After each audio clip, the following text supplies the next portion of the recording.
Why do transformation activities fail so often? Today I want to mention one reason I've seen many times, but I haven't seen a lot of discussion around it. Can you guess which one I mean?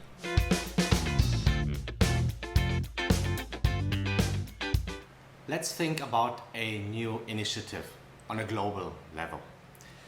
Many times the discussions start around the big, bold and optimistic future, and there's really not so much discussion around it. Yes, sometimes the house needs to have a different color of a roof, but usually it's very positive. Then moving on, how do we get there? So sometimes we can see discussions around, well, we need to set up the right environment first, and then we have a hockey stick of value towards the end of a project.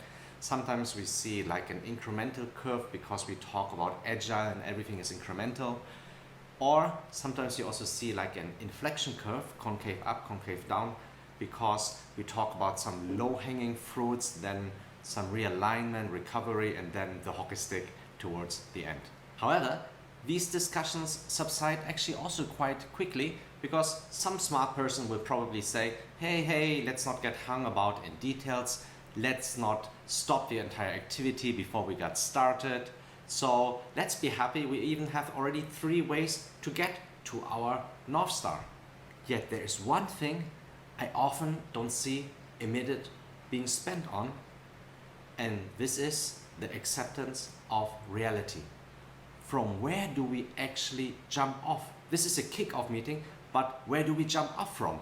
Are we really at 50% automation and we now want to go to the 95? Or are we maybe even actually only at 20% of automation?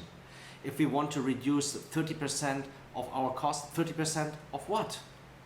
In the house analogy, if a moving target would be the roof, think about moving baselines on a foundational level. So yes, everyone wants transparency, but I don't know anyone who wants to spend a lot of time to get transparency.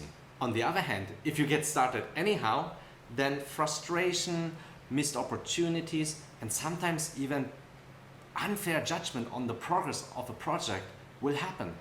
Luckily for our SAP customers, there's SAP Process Insights, where you really generate a quick data transparency on where and how to start, not in months or weeks, but in literally days. That's a very intelligent way on how to do transformation so your people can do what they do best.